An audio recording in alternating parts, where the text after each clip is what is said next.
Yes, this is going to be an unboxing of a video recorder.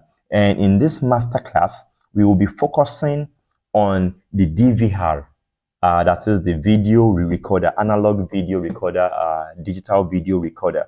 Okay, so this is what you expect when you get a DVR. So let's unbox it. So you open from here. This is what you find in it.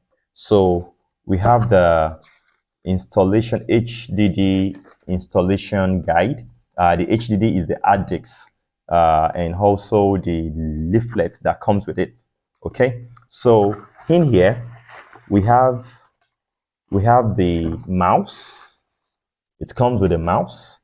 It comes with a power plug, and it comes with these two cables for powering and connecting the hard disks. Okay, and also we have the DVR itself, the digital video recorder. Okay, so this is what it looks like. So they are of different sizes and of different specification. Okay, so for us to know what a video, to understand what a digital video recorder is, I must call our attention to the terminal point.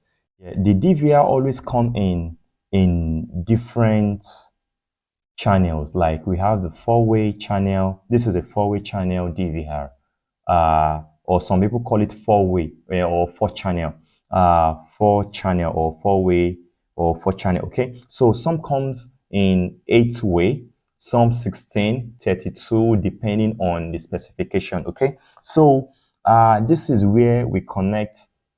This is where the cable is being connected to through the help of a BNC connector. Okay, I will be explaining that in the subsequent class, where I will be taking you the different types of cables that we have. Okay, and this port is for audio connection, should in case you want to connect the audio, and also this point is the VGA terminal point where we connect. This is what makes us makes it easy for us to view what is or what has already been captured by the video recorder. And should in case you are using a TV or your TV doesn't have a VGA port, you can use, most TVs now as HDMI ports. So this is where we can connect the HDMI port to this place. And also here is a USB port. Firstly, the first USB is responsible, though you can interchange anyway, is for the mouse, and also the second one is for in case you want to back up what has already been stored in the video recorder. Okay, there are two ports for USB there, and also this is a Ethernet port. Should in case we want to view our premises remotely, we connect the internet to this port. And lastly, this is the power port. This is where the power is being connected to. So this is what powers the DVR. Okay. Thank you. See you in the next class.